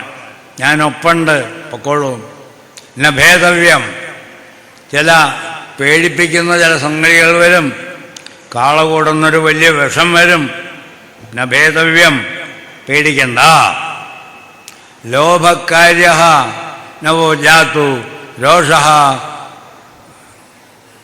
കാമസ്തു വസ്തുഷു. ലോഭമോ കാമമോ പാടില്ല. നമുക്ക് കൈവരുന്നത് നാം സ്വീകരിക്കുക എന്നൊക്കെ മുൻകൂട്ടി അറിവ് കൊടുത്ത് അവരെ പാലാഴി കടയാനായിട്ട് വിട്ടു. പാലാഴി കടയാൻ ആരംഭിക്കുക എന്ന് പറഞ്ഞാൽ ചില്ലറ കാര്യമല്ല. വലിയ പർവ്വതം കടകോല് അത് പാലാഴിയിലിറക്കണം. ആരവിടെ കൊണ്ട് സ്ഥാപിക്കും? ഞങ്ങൾ കൂട്ടിയാൽ പറ്റുന്ന ദേവന്മാരും അസുരന്മാരും. 2 പേർക്കും പറ്റിയില്ല.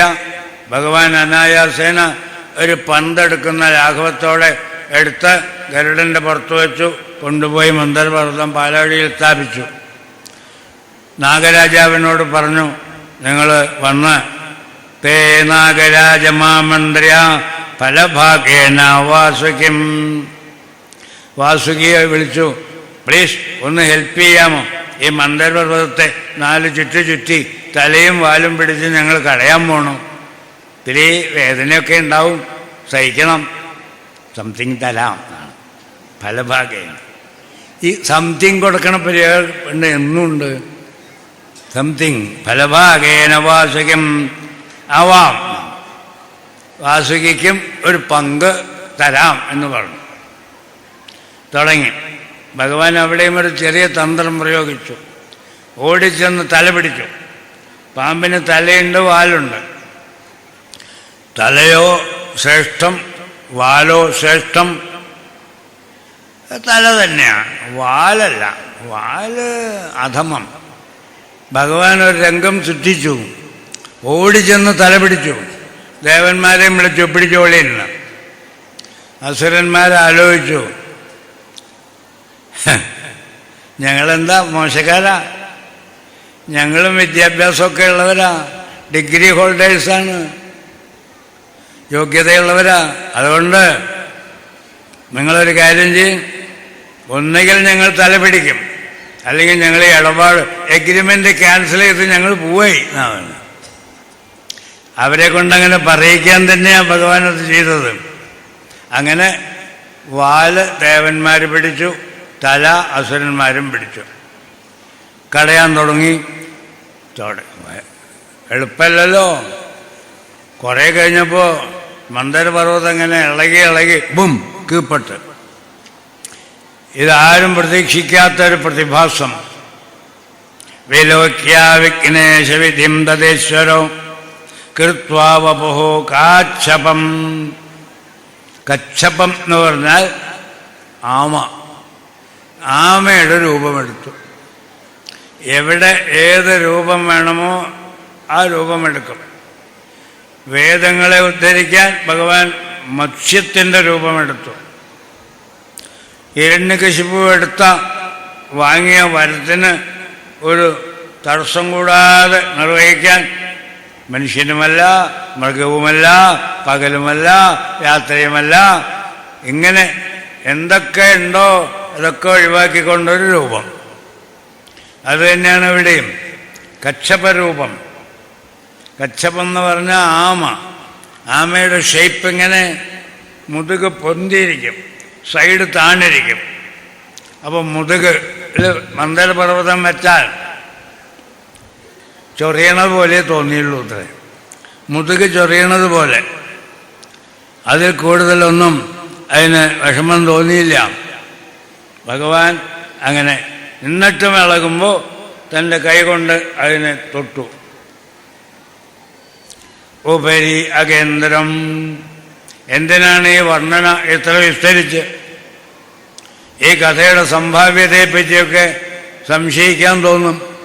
പാലാഴിയില്ല, കടൽ മുഴുവൻ പാലോ, എന്നിട്ട് അത് കടയാൻ ഒരു മന്ദരപർവ്വതമോ, അതിനെ ചുറ്റാൻ ഒരു വാസുകിയോ? ഇതൊക്കെ അസാധ്യമായ കാര്യവും സാധ്യമാക്കി തീർക്കുന്ന ഭഗവാന്റെ ലീലകളുടെ ഒരു നിദർശനം എന്നെടുത്താൽ മതി. എന്തു വേണം അത് ചെയ്തു കൊടുക്കാനുള്ള ഭഗവാന്റെ സന്നദ്ധത. ഒന്ന് മാത്രമേ വേണ്ടൂ, ആശ്രയം. അന്യഥാ ശരണം നാസ്തി ത്വമേവ ശരണം മമ തസ്മാത് കാരുണ്യഭാവേന രക്ഷ രക്ഷ മഹേശ്വര. ഈശ്വരനെ ആശ്രയിക്കാതിരിക്കാൻ ഒരു കാരണവും നമുക്ക് പറയാനില്ല. ഏത് നിലയ്ക്കാണ് ഭഗവാനെ ആശ്രയിക്കാതിരിക്കാൻ പറ്റുക? ഞാൻ പോന്നവനാണ് എന്ന് നമുക്ക് ഏതെങ്കിലും ഒരു കാര്യത്തിൽ വിചാരിക്കാൻ പറ്റുന്നുണ്ടോ? ഇല്ലല്ലോ. പറ്റുന്നുണ്ടെങ്കിൽ അവിടെയും ഭഗവാന്റെ കൈയുണ്ട്, കാണുന്നില്ല എന്നേ ഉള്ളൂ. ഒരാൾ എപ്പോഴും സ്വപ്നം കാണും. സ്വപ്നം കാണുമ്പോഴൊക്കെ താൻ വളരെ കഷ്ടപ്പെടുന്നതായിട്ടും തന്നെ ആരും രക്ഷിക്കണില്ല എന്നുമൊക്കെ കാണും. അപ്പോൾ ഭഗവാനെ, അങ്ങ് എന്നെ കൈവിട്ടല്ലോ, ഞാൻ എപ്പോഴും അങ്ങേ വിളിച്ചു, അങ്ങ് എന്താ എന്നെ കൈവിട്ടത്? ഞാൻ കൈവിട്ടല്ലോ, ഞാൻ ഒപ്പമുണ്ടല്ലോ, എങ്ങനെയാ എൻ്റെ കൂടെ കണ്ടില്ലല്ലോ? നോക്ക്, താഴെ നോക്ക്, നീ നടക്കുമ്പോൾ നിന്നോടൊപ്പം നടന്ന മറ്റൊരാളുടെ ഒരു ജോഡി കാലടിപ്പാടുകൾ കാണുന്നുണ്ടോ? നോക്ക്. നോക്കിയപ്പോൾ ഉണ്ട്. അതാരുടെ? ആരും കൂടെ ഇല്ലായിരുന്നു എന്ന് നീ പറഞ്ഞു. നിന്റെ കൂടെ ഒരാളുടെ കാലടിപ്പാട് കാണുന്നുമുണ്ട്. അതാരുടെ ആയിരിക്കും? അത് അങ്ങയുടെ ആവും. അങ്ങനെ ഇരിക്കുമ്പോൾ ഒരിക്കൽ പിടിച്ചു ഭഗവാനെ.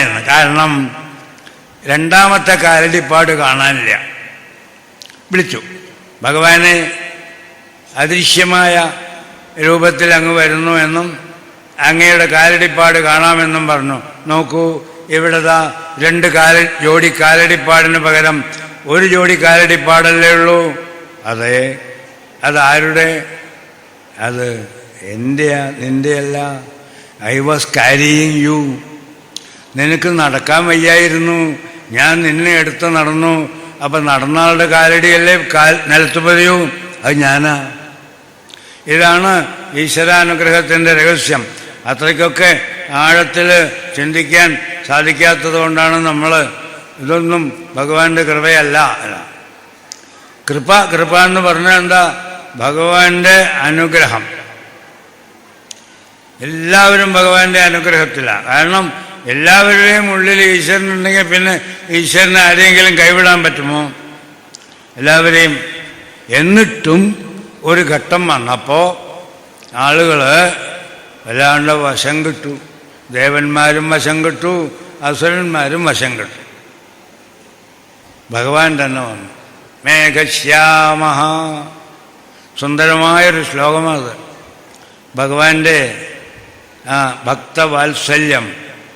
ആട്ടെ, ഞാൻ നോക്കാം.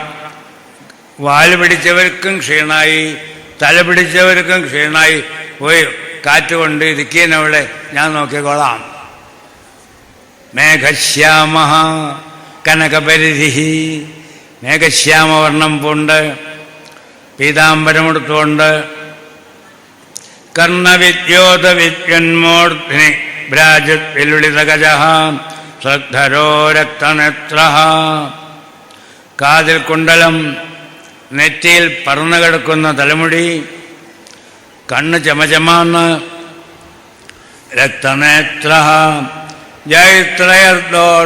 ജഗദഭയദൈഹി.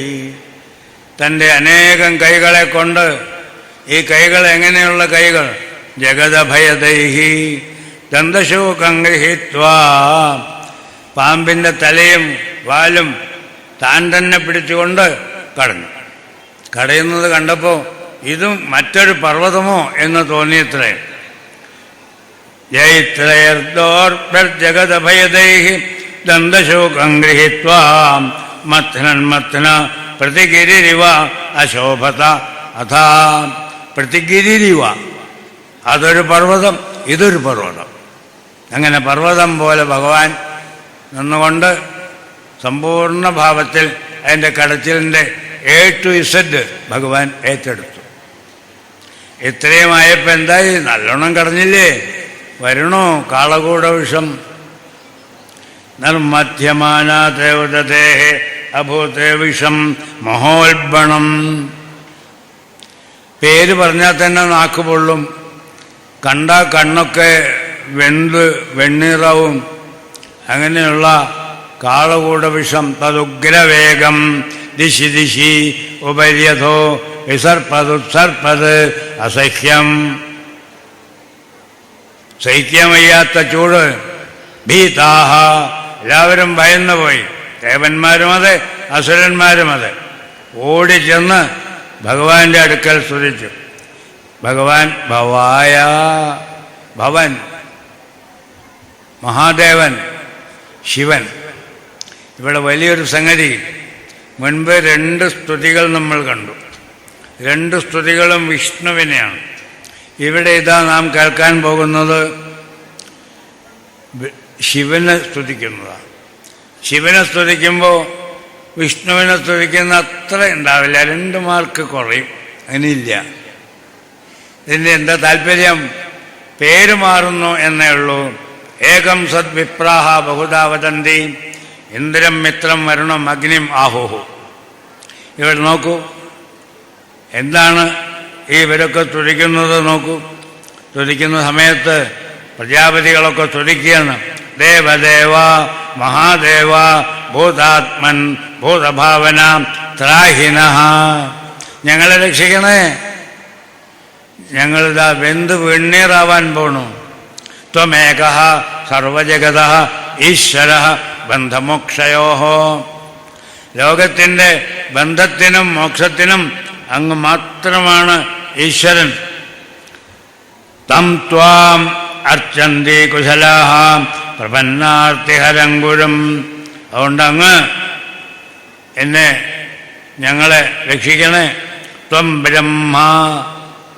സംശയരഹിതമായ വിധത്തിൽ ശിവനെ സ്തുതിക്കുന്ന നേരത്ത് വിഷ്ണുസ്തുതിയിൽ എന്തൊക്കെ വാക്കുകൾ ഉപയോഗിച്ചു, അതേ വാക്കുകൾ ഉപയോഗിക്കുന്നു.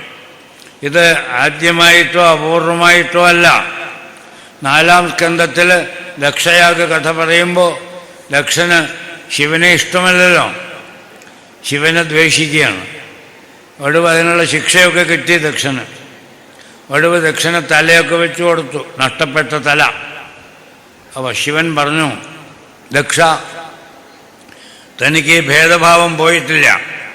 ഭേദഭാവമാണ് അജ്ഞാനം, അഭേദഭാവമാണ് ജ്ഞാനം. ത്രയാണാം ഏകഭാവാനാം യോ ന പശ്യതി വൈഭിതാം. 3 പേരും ഒരേ ഭാവത്തെ കാണിക്കുക. ഒരു തടി കഷ്ണം എടുത്താൽ നീളം, വീതി, കനം, ഇങ്ങനെ 3 ഡയമെൻഷനുണ്ട്. 3 ഒന്നിൻ്റെ തന്നെയാണല്ലോ. ഇത് തന്നെയാണ് സൃഷ്ടി, സ്ഥിതി, സംഹാരം. അതുപോലെ ഈ പ്രപഞ്ചത്തിൻ്റെ സൃഷ്ടിസ്ഥിതി സംഹാരങ്ങൾക്ക് കാരണക്കാരനായത് ഒരേ ഒരു ഈശ്വരൻ. ആ കാരണക്കാരനെ സത്വഗുണത്തെ അവലംബിച്ചവനെ വിഷ്ണുവെന്നും, രജോ ഗുണത്തെ അവലംബിക്കുമ്പോൾ ബ്രഹ്മാവെന്നും, തമോ ഗുണത്തെ അവലംബിക്കുമ്പോൾ ശിവനെന്നും പറയും. ലളിതാ സഹസ്രനാമം ഇതിലും വ്യക്തമായി തന്നെ പറയണം. അമ്മ തന്നെയാണ് എല്ലാം. സൃഷ്ടികർത്തൃ ബ്രഹ്മരൂപ, ഗോപ്ത്രി ഗോവിന്ദരൂപിണി, സംഹാരിണി രുദ്രരൂപ, തിരോധാനകരി ഈശ്വരി, സദാശിവ അനുഗ്രഹത, പഞ്ചകൃത്യപരായ. ഒരേ ആള് 5 ജോലി ചെയ്യുന്നു. സൃഷ്ടി, സ്ഥിതി, സംഹാരം, തിരോധാനം, അനുഗ്രഹം. അങ്ങനെ 2-3 കാണിച്ചാലും യഥാർത്ഥത്തിൽ 2-3 ഇല്ല. ത്വം ശബ്ദയോനി ജഗദാദിരാത്മാ പ്രാണേന്ദ്രിയ ദ്രവ്യഗുണസ്വഭാവ കാലഃ ക്രതുഃ.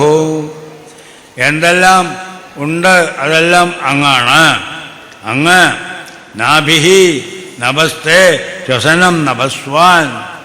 കാറ്റങ്ങാണ്, ആകാശമങ്ങാണ്, അഗ്നി അങ്ങാണ്, ചൂടങ്ങാണ്, എല്ലാം അങ്ങാണ്. അങ്ങ് ഞങ്ങളെ രക്ഷിക്കണം എന്ന് പ്രാർത്ഥിച്ചു. അങ്ങയുടെ ആ തൃതീയ നേത്രമുണ്ടല്ലോ, ശിവനെ ത്രിലോചനൻ എന്ന് പറയും. ത്രയംബകം യജാമഹേ സുഗന്ധിം പുഷ്ടിവർദ്ധനം ഉർവാരുകമിവ ബന്ധനാൻ മർത്യോർമുക്ഷീയമാമൃതാത്.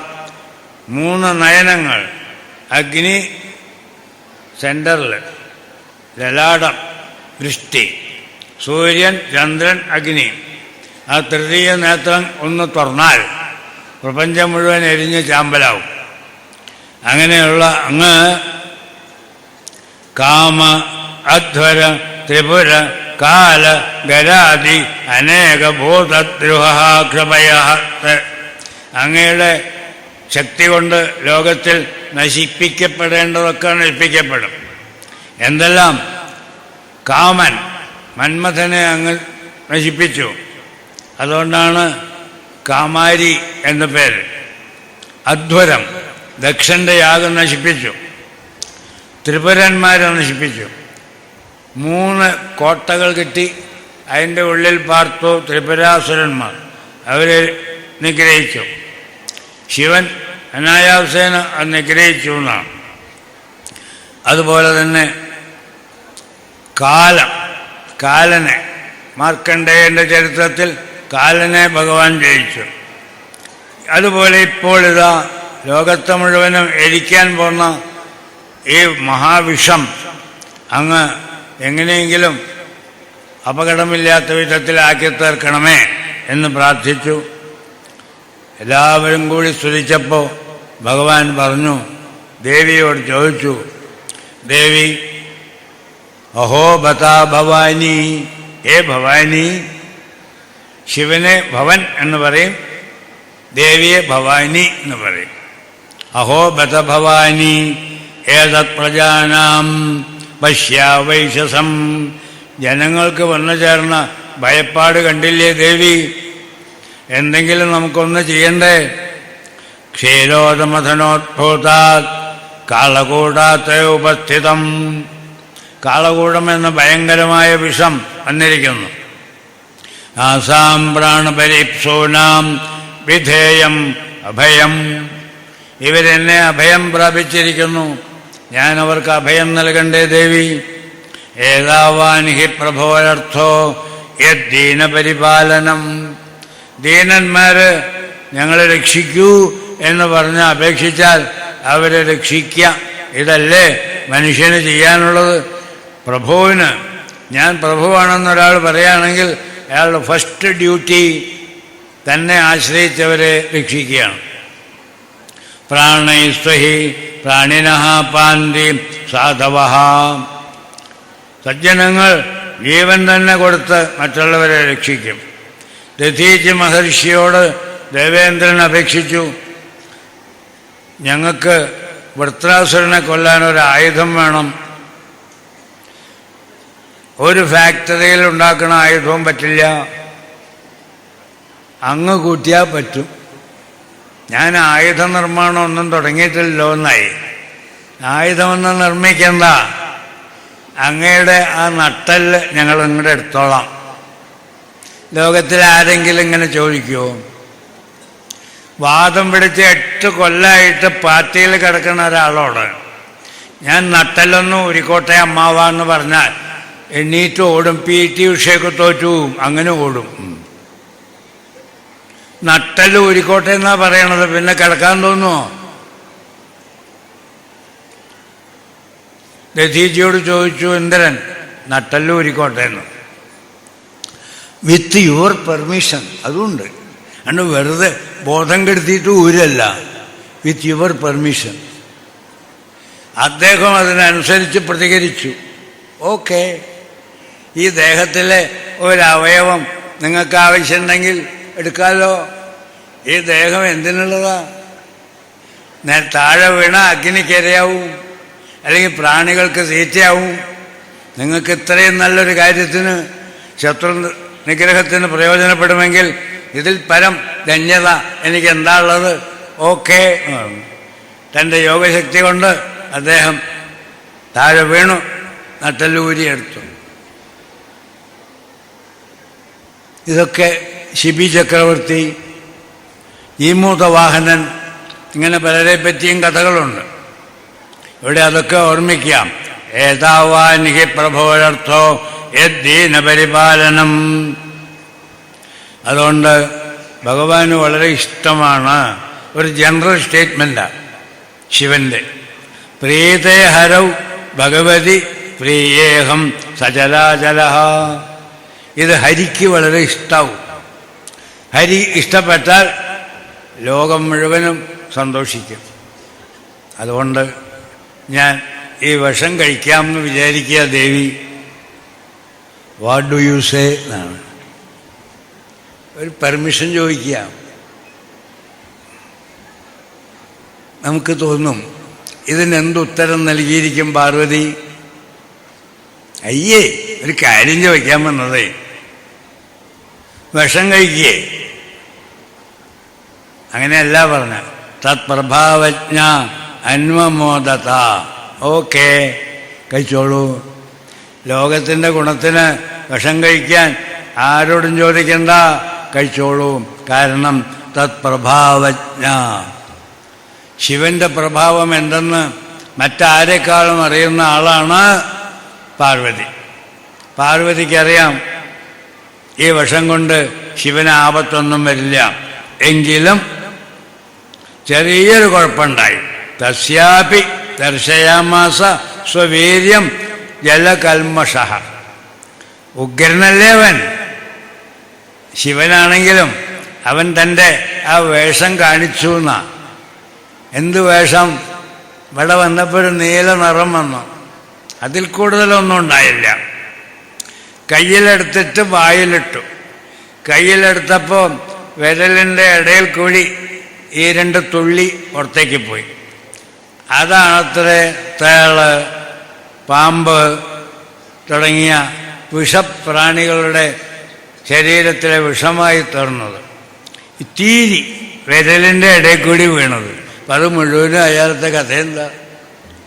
ഇത്രയും വലിയൊരു വിപത്തിൽ നിന്ന് ലോകത്തെ രക്ഷിച്ച ആ ശിവനെ ആണ് ഇവര് പരമാരാധനം ദദ്ധി പുരുഷസ്യാഖിലാത്മനഃ നിശമ്യ കർമ്മ തച്ഛംഭോ ദേവദേവസ്യ മേഷുഷഃ പ്രജാദാക്ഷായണി ബ്രഹ്മ വൈകുണ്ഠശ്ച ശശംസിരേ. എല്ലാവരും വെൽ ഡൺ വെൽ ഡൺ എന്ന് പറഞ്ഞ എല്ലാവരും സ്തുതിച്ചോത്രേ. ആരൊക്കെ? ദാക്ഷായണി ഭാര്യ, ബ്രഹ്മ, വൈകുണ്ഠൻ, എല്ലാവരും പ്രശംസിച്ചു. ആര് ചെയ്യും ഈ മഹാത്യാഗം? കാളകൂട വിഷം, ത്രിഭുവനങ്ങളെയും മരിക്കാൻ പോകുന്ന കാളകൂട വിഷം അനായാസേന കഴിച്ച ത്രിമധുരം സേവിക്കുന്ന ലാഘവത്തോടെ. ശങ്കരാചാര്യസ്വാമികളുടെ ശിവാനന്ദലഹരിയിൽ ശിവമഹിമകൾ പറഞ്ഞു വരുന്ന കൂട്ടത്തിൽ ഒരു ശ്ലോകത്തിൽ പറയാം, ന അലം വാ, ഇത് പോരെ തെളിവ് എന്നാണ്. എത്ര തെളിവ് വേണം? ഒരു തെളിവ് പോരെ എന്നാണ്. എന്ത് തെളിവ്? തന്നെ ത്രിഭുവനങ്ങൾ എരിഞ്ഞ് ചാമ്പലാവാൻ പുറപ്പെട്ടപ്പോൾ ത്രിമധുരം കയ്യിൽ ഏന്തുന്ന പോലെ ഏന്തി ഒട്ടും ചിന്തിക്കാതെ വായിലിട്ട ലോകത്തെ രക്ഷിച്ച ആ ശിവന്റെ മഹിമ ഒരെണ്ണം കേട്ടാൽ പോരെ ശിവന്റെ മഹിമയെപ്പറ്റി ഓർമ്മിക്കാൻ ആണ്. അലം വാ, ഇത് പോരെ എന്നാണ്. അങ്ങനെ എല്ലാവരും പ്രശംസിച്ചു. പ്രസ്കന്നം വിപത പ്രാണേഹേ യത്കിഞ്ചിത് ജിഗൃഹോ. അന്ന് വിരലിൻ്റെ ഇടയിൽ കൂടി വീണതാണത്രേ പിന്നീട് ലോകത്തിലെ വിഷച്ചെടികളും വിഷപ്രാണികളും ഒക്കെ ഉണ്ടാവാൻ കാരണം എന്ന് പറഞ്ഞു. ഇതൊക്കെ കഴിഞ്ഞാലും നമുക്ക് ഏകാന്തത്തിലിരുന്ന് ചിന്തിക്കുമ്പോൾ എന്താണ് ഇതിൻ്റെ തത്വം എന്ന് നമുക്കൊന്ന് സ്ഫുരിക്കും. ദേവന്മാർ കഷ്ടപ്പെട്ടു, അവർക്ക് ശാപവും വന്നു, ഭഗവാനെ ആശ്രയിച്ചു. ഭഗവാൻ അസാധ്യമായൊരു കാര്യം സാധ്യമാക്കി തീർക്കാൻ വേണ്ട ഉപദേശം കൊടുക്കുക മാത്രമല്ല, ഒപ്പം നിന്നു.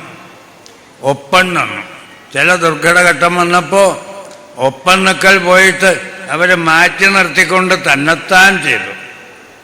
ഇത്രയും ചെയ്തു.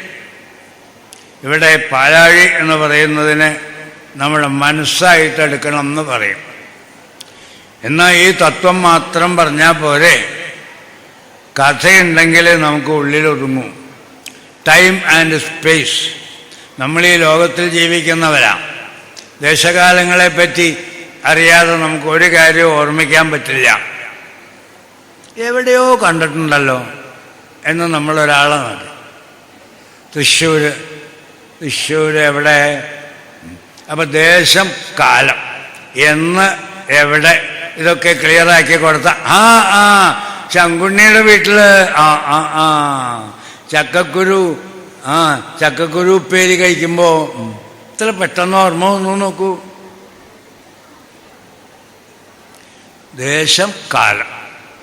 കുട്ടികൾക്ക് കഥ പറയുമ്പോഴും അങ്ങനെയല്ലേ, പണ്ട് എന്നല്ലേ തുടങ്ങുക. ദേശം കാലം. ദേശകാലങ്ങളൊക്കെ പിന്നീട് മാഞ്ഞോളും.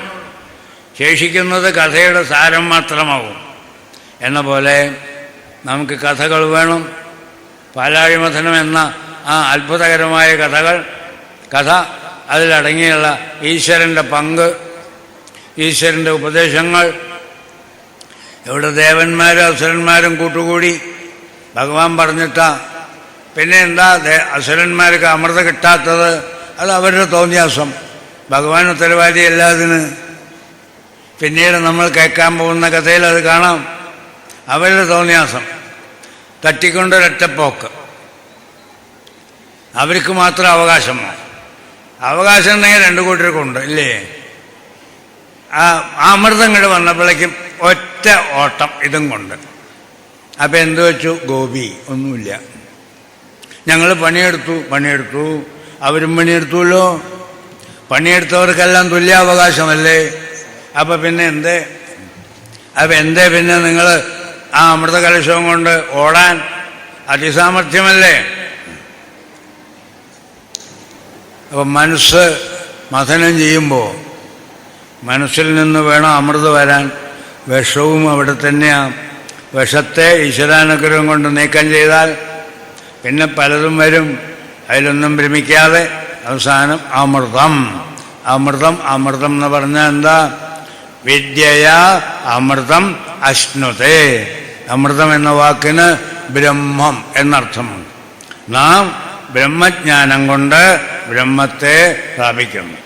അതിന് ഈശ്വരാനുഗ്രഹം, സദാ ഒരു ധ്യാനം, മഥനം എന്ന് പറഞ്ഞ കടയില പിടിച്ച് എത്ര ക്ലേശം സഹിച്ചു.